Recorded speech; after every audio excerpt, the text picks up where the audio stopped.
So you can see that almost all of my gauges wasn't either calibrated or working right.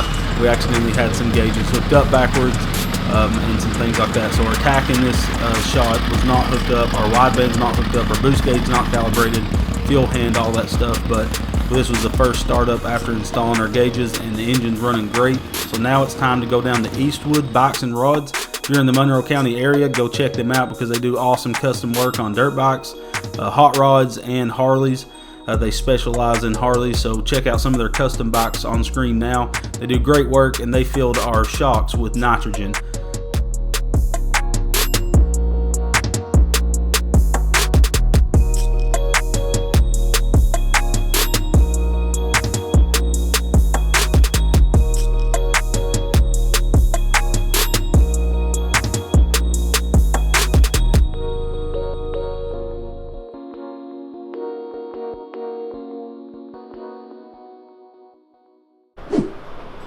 In an earlier episode, someone said we should just put compressed air in them, and the problem with that is nitrogen does not change when it changes temperature. So as these shocks move, they get hotter, which means that whatever gas you're using, whether it be oxygen or nitrogen, is going to get hot.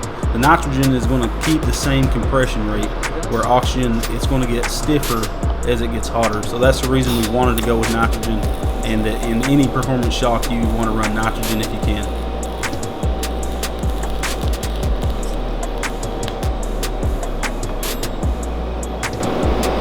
Attacked it with a MIG, tigged it with a TIG.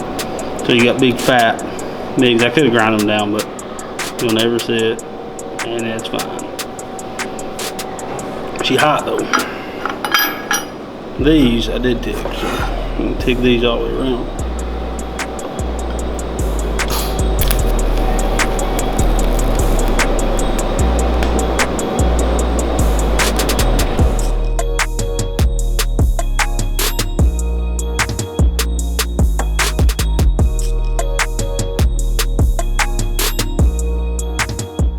So long awaited buggy drive.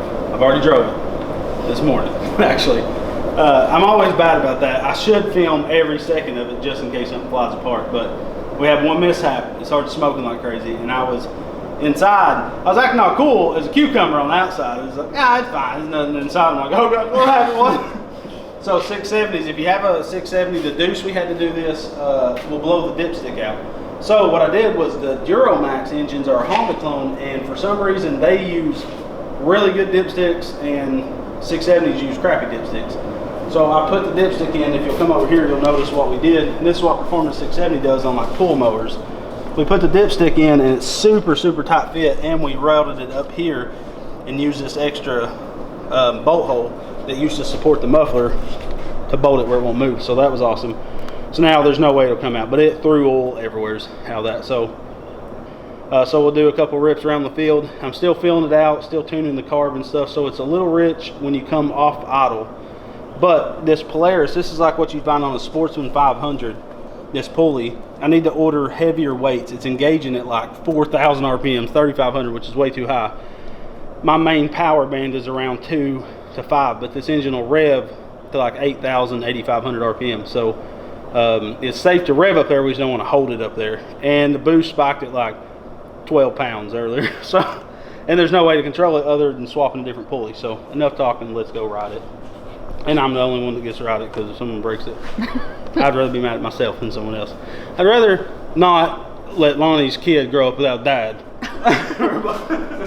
Everybody knows single moms breed athletes. Oh my gosh.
So this is the main reason my buggy was slipping so bad. This is a 780 Comet CVT. This is like what you would find on a stock Manco Deuce. A lot of golf carts run something similar to this, and there's nothing wrong with this. It actually holds decent power. We ran this style pulley on up to 35 horse and it did okay, but the problem is mine's making around double that. Should be right at double that actually. So we contacted CV Tech. This is an awesome company. They make crazy CVT kits. You can see this is all balanced and everything. This one necessarily doesn't have to be balanced, I guess. I've never seen a problem with them, but sometimes, you know, the casting can be off and you can get vibrations from this. So that's the good thing about having this all aluminum. They balance it at the factory. So this is supposed to handle a lot of horsepower.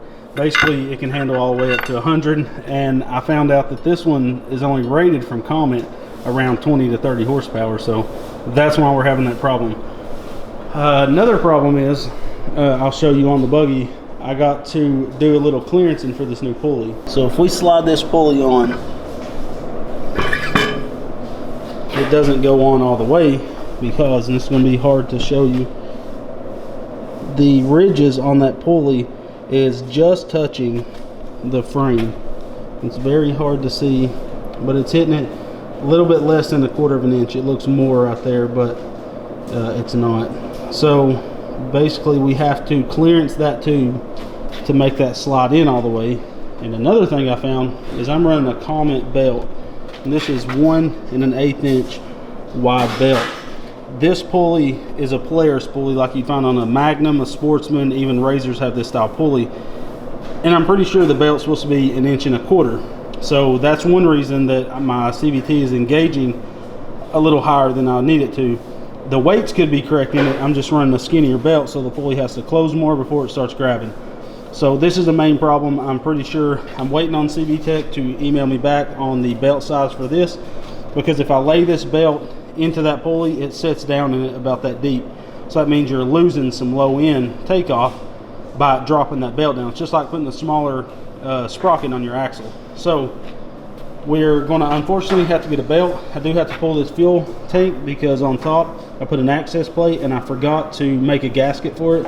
So it was leaking a little fuel, sloshing a little fuel around that. So we're going to pull that in the meantime, clearance that, then we can finally see this thing rip. But that is the problem. I know people's going to say this engine ain't going to make enough power to pull this buggy. The buggy's too heavy, all this nonsense. I know for a fact, I'm just going to prove it to you guys that this engine's going to make crazy power and be crazy fun on this buggy. I just got to get that clearance done so that pulley slides in all the way, and then we'll be ready to rip. So I can already hear the comments. Put a motorcycle engine on it, put a Harley engine on it. We have all this stuff, but I didn't want this buggy to have a motorcycle engine. Just for the simple fact is I wanted to show you guys what you can do with the 670. I know it's super expensive and time consuming doing this when you could put a crotch rocket engine on it, but I promise you guys this thing is going to make just as much torque as that CBR, or actually a Suzuki GSX-R 600 engine that I have sitting over there. It only makes 65 foot-pounds of torque, and this is going to do it at a lot lower RPM. We've said that at before, and I just want to prove to you guys this thing is going to work, whether you guys think it won't or not. It weighs around 1,000 pounds. When we weighed it before, it weighed like almost 900 actually. So now it probably weighs 1,000 or so.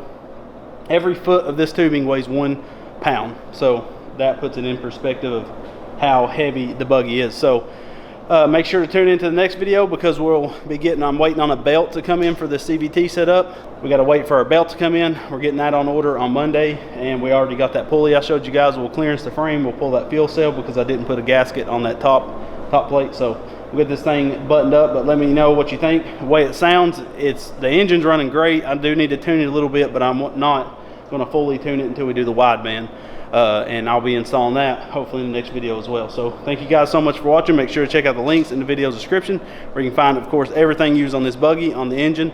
The next video also coming out, there'll be the build on this 670. You'll see, one of my normal how-to videos. It'll show everything that went into this 670 to build it.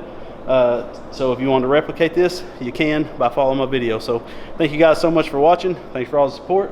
Check out those links, and we'll see you on the next one. We love you, and God bless.